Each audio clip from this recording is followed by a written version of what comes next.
नमस्कार, शुभ संध्या। कैसे हैं आप सब? तो आपकी तैयारी बिल्कुल अच्छे तरीके से चल रही होगी। हम JNU MA हिंदी का शॉर्ट पेपर डिस्कस कर रहे हैं और प्रश्न संख्या 1 से 25 तक हमने इससे पहले डिस्कस कर लिया है। तो अगर आपने नहीं देखा तो अवश्य देखिए। तो चलिए बढ़ते हैं 26वें नंबर प्रश्न से। प्रश्न है कि 54वें हस्ती का हिंदी अनुवाद कौन सा उपन्यास है? विकल्प दिए गए कर्मभूमि, रंगभूमि, गबन और गोदान। तो इसका उत्तर आप संभवतः अवश्य जानते होंगे। जी हाँ, रंगभूमि। तो इसमें आप देख सकते हैं कि प्रेमचंद की चर्चा की गई है, प्रेमचंद के उपन्यासों की चर्चा की गई। तो थोड़ा हम प्रेमचंद के विषय में कुछ बातें जो महत्वपूर्ण हैं उसका स्मरण कर लें यहाँ पर।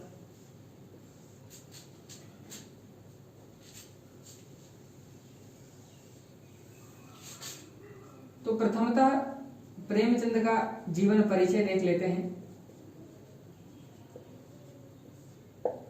प्रेमचंद का जन्म वाराणसी के लमही यानी उत्तर प्रदेश में हुआ था 31 जुलाई 1880 को। जी हाँ, 31 जुलाई 1880 को प्रेमचंद का जन्म लमही गांव में हुआ जो वाराणसी उत्तर प्रदेश में है।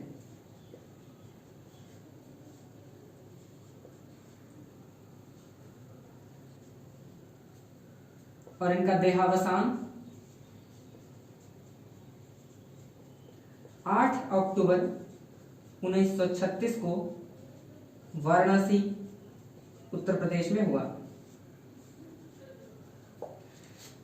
बहुत कम कवियों का जीवन परिचय मैं लिखता हूं, परंतु परीक्षा के दृष्टिकोण से प्रेमचंद का की जीवन जो परिचय है वह आपको अनिवार्य रूप से जानना चाहिए। तो इसलिए मैंने इसकी चर्चा यहां पर की है। प्रेमचंद उर्दू में नवाब राय के नाम से लिखते थे। जी हाँ, नवाब राय के नाम से लिखते थे। जीवन परिचय के बाद अगर हम इनसे संबंधित साहित्यिक आंदोलनों की चर्चा कर लें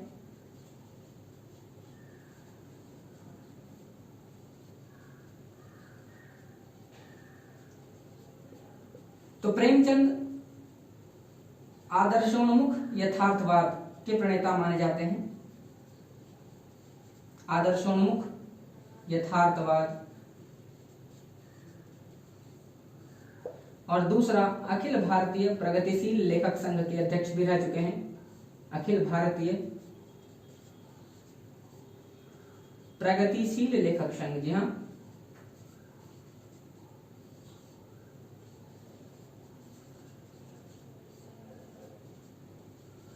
प्रेमचंद आपकी परीक्षा के दृष्टिकोण से बहुत महत्वपूर्ण है। तत्पश्चात अगर हम प्रेमचंद के कुछ उपन्यासों की चर्चा कर लें तो इनके उपन्यासों में कुछ प्रमुख सेवा सदन, प्रेमाश्रम,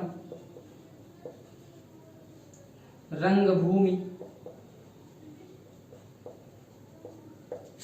कर्मभूमि,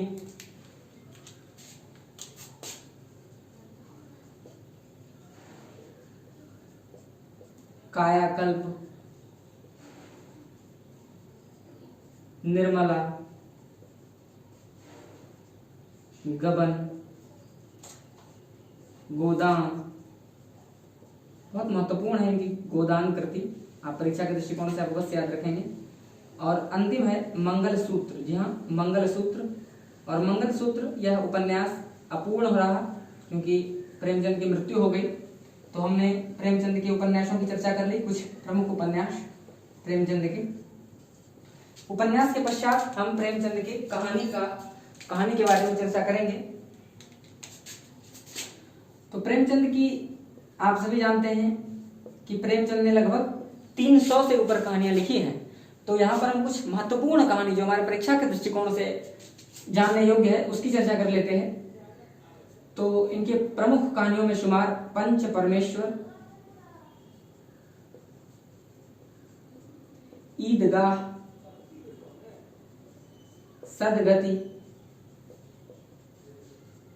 पूष की रात, कफन, शतरंज के खिलाड़ी।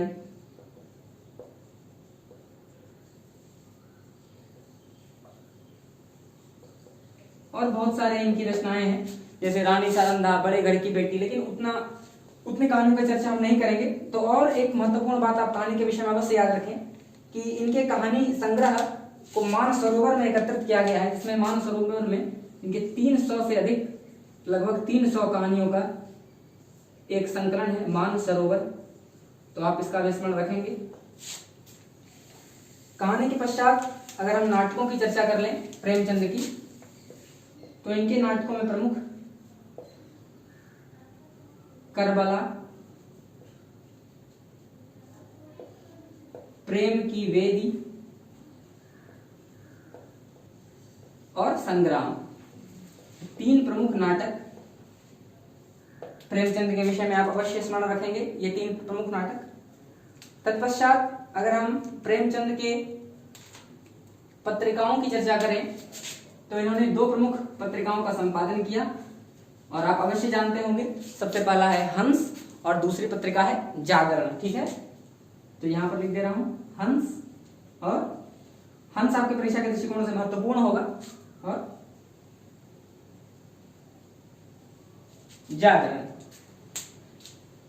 प्रेमचंद से संबंधित कुछ पुस्तकें हैं, अगर इनसे संबंधित ग्रंथ की चर्चा हम यहां पर कर लें, तो प्रेमचंद से संबंधित ग्रंथ में सर्वप्रथम है कलम का सिपाही। जी हाँ, कलम का सिपाही, यह प्रेमचंद की जीवनी है, और इनके पुत्र अमृत राय ने इसे लिखा था, अमृत राय। दूसरी रचना जो प्रेमचंद से संबंधित है वह है प्रेमचंद घर में। जी हाँ, प्रेमचंद घर में, और इसके रचनाकार हैं शिवरानी देवी। जी हाँ, शिवरानी देवी। और एक महत्वपूर्ण और प्रेमचंद अध्ययन की नई दिशा।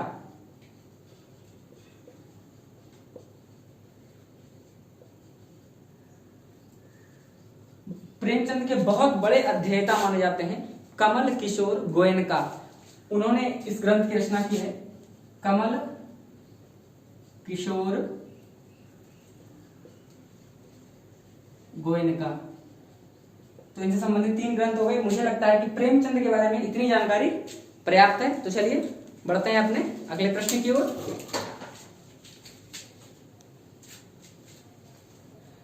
तो अगला प्रश्न है कि उग्र की रचनाओं को घासलेटी साहित्य किसने कहा? विकल्प दिए गए हैं हजारी प्रसाद द्विवेदी, महावीर प्रसाद द्विवेदी, बनारसी दास चतुर्वेदी और रामस्वरूप चतुर्वेदी। तो इसका उत्तर आप संभवतः अवश्य जानते होंगे,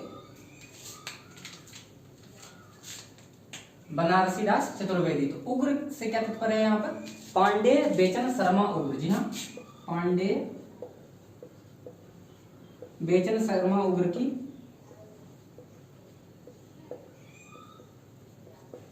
साहित्य को बनारसी दास चतुर्वेदी जी ने घासलेटी साहित्य कहा। घासलेटी का अर्थ आप अवश्य जानते होंगे, निकृष्ट, निकम्मा, गंदा, जो भी आप कह सकते हैं। तो मैं यहाँ पर लिख दे रहा हूं फिर भी, निकृष्ट, निकम्मा, गंदा। तो पांडे बेचन शर्मा उग्र के बारे में आप 2 बातें अगर जान लें तो मुझे लगता है कि पर्याप्त है। एक तो अगर हम यहाँ पर इनके उपन्यासों की चर्चा कर लें, तो इनके उपन्यासों में शुमार चंद हसीनों के खतूत। जी हाँ, चंद हसीनों के खतूत। दूसरा जो इनका उपन्यास है दिल्ली का दलाल। जी हाँ,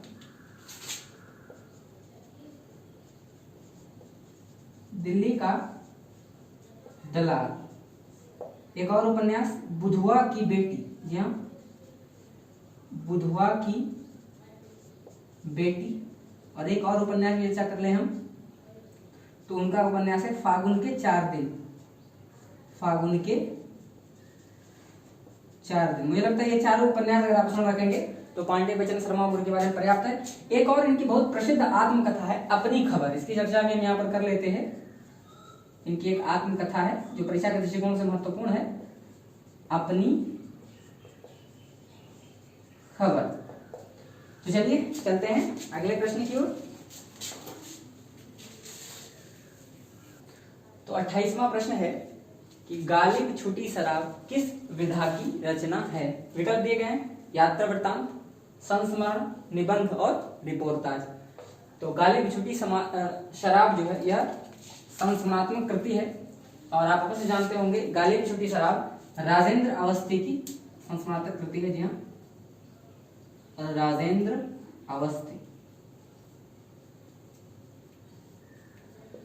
तो कुछ संस्मरणात्मक रचनाओं का अगर हम यहाँ पर विवरण कर लें, संस्मरण, यहाँ पर कुछ महत्वपूर्ण संस्मरणों की व्याख्या हम यहाँ पर कर लेंगे।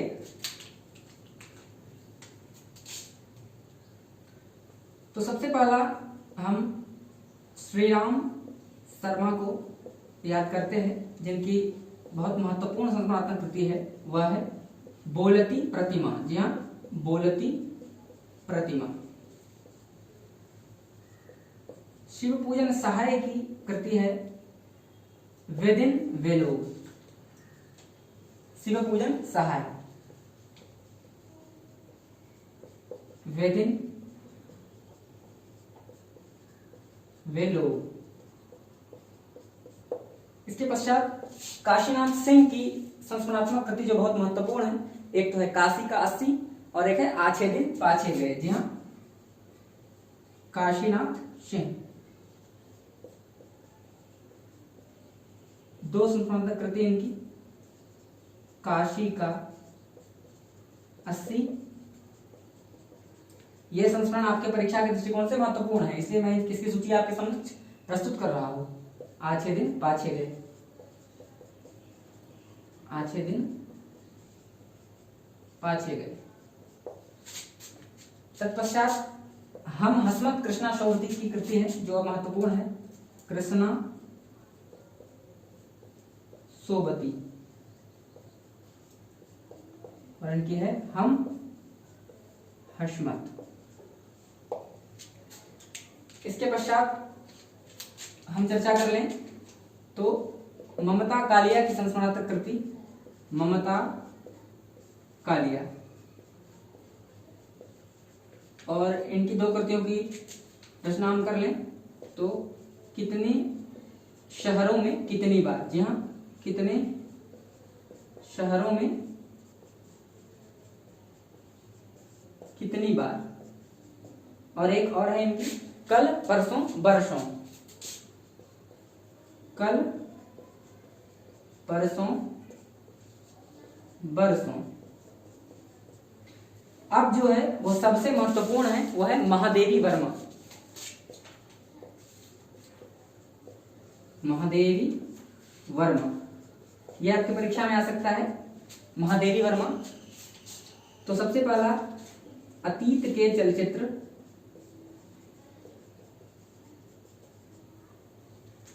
अतीत के चलचित्र। दूसरी कृति है इनकी श्रृंखला की कड़ियां।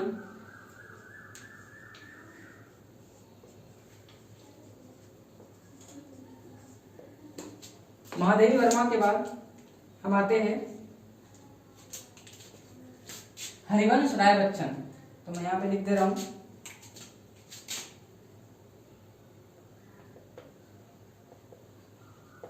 हरिवंश राय बच्चन की अगर संस्मरणात्मक कृति की बात करें तो इनकी कृति है नए पुराने झरोखे। यहां इनकी कृति का नाम है नए पुराने झरोखे। इसके पश्चात हम विश्वनाथ त्रिपाठी की दो महत्वपूर्ण संस्मरणात्मक कृति, पहली है व्योमकेश दरवेश, विश्वनाथ त्रिपाठी, और इनकी दो महत्वपूर्ण रचना, सबसे पहली व्योमकेश दरवेश, आप इसका स्मरण जरूर रखेंगे, और दूसरा है नंग तलाई का गांव। जी हाँ, नंग तलाई का गांव।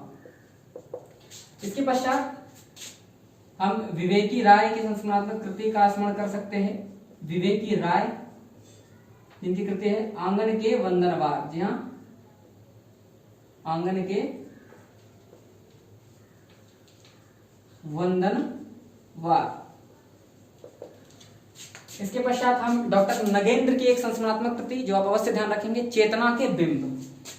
तो 10वां अगर हम कृति याद कर लें यहां पर, डॉक्टर नगेंद्र और इनकी कृति है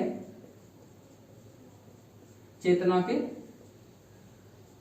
बिंब। और सबसे अंतिम और महत्वपूर्ण सुमन राजे की कृति है संस्मरणात्मक कृति। आप यह हो सकता है प्रश्न आपकी परीक्षा में आ जाए। सुमन राजे की कृति है जेएनयू में नामवर सिंह। जी हाँ, जेएनयू में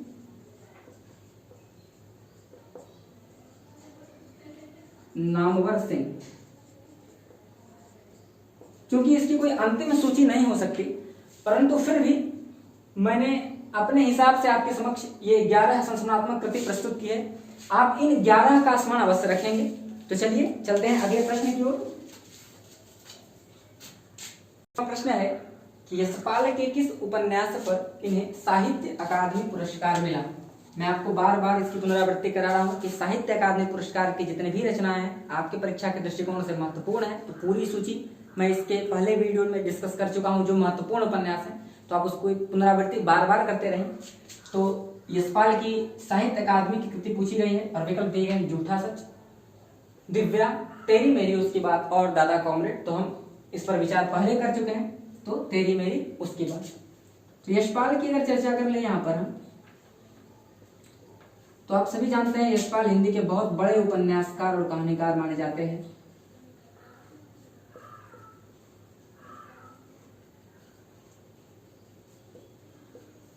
अगर हम इनके उपन्यासों की चर्चा कर लें, इनके महत्वपूर्ण उपन्यासों में से झूठा सच, दिव्या, देशद्रोही,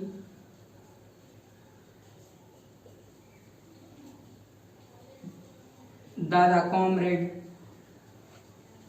पार्टी कॉमरेड और तेरी मेरी उसकी बात। जी हाँ, तेरी मेरी उसकी बात जो आपके प्रश्न में पूछा गया है, और इसी को साहित्य अकादमी पुरस्कार से सम्मानित किया गया है इनकी इस कृति को।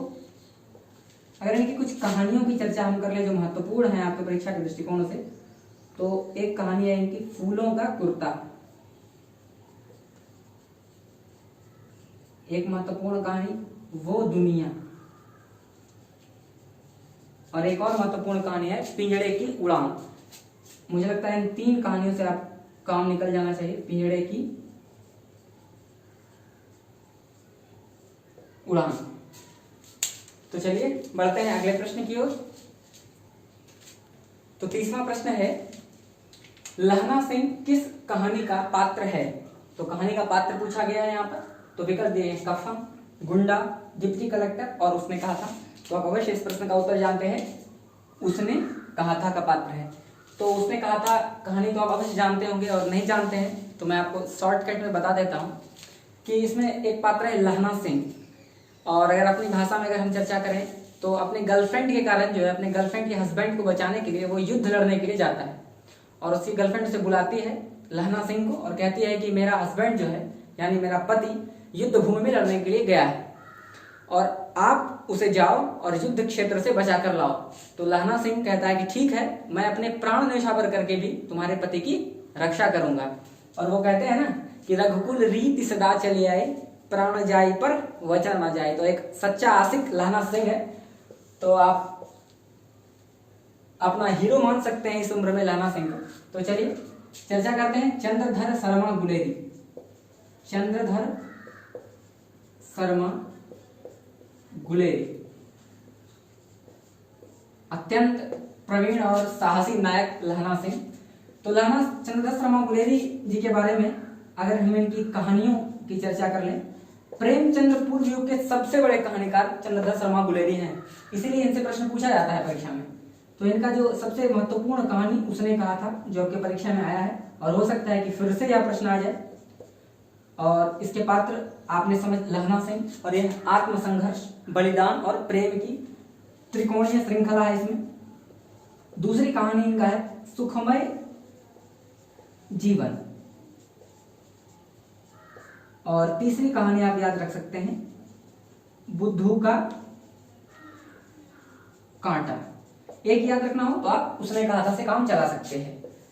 इसके बाद इनकी एक व्यंग रचना है जो हो सकता है कि परीक्षा में आ जाए, जिसका नाम है कछुआ धर्म। जी हाँ, कछुआ धर्म। और इनका बहुत प्रसिद्ध लेख है मारेसी मोही कुठाव। जी हाँ, इनका एक प्रसिद्ध लेख है जिसकी चर्चा हम यहां पर कर लेते हैं, मारेसी मोही कुठाव। तो चलिए आज के सत्र में इतना ही। आप इसी तरह कमेंट बॉक्स में मुझे बताते रहें कि आपको यह सत्र कैसा लग रहा है, जिससे मेरा उत्साहवर्धन होता रहे। तो नमस्कार, शुभकामनाएं।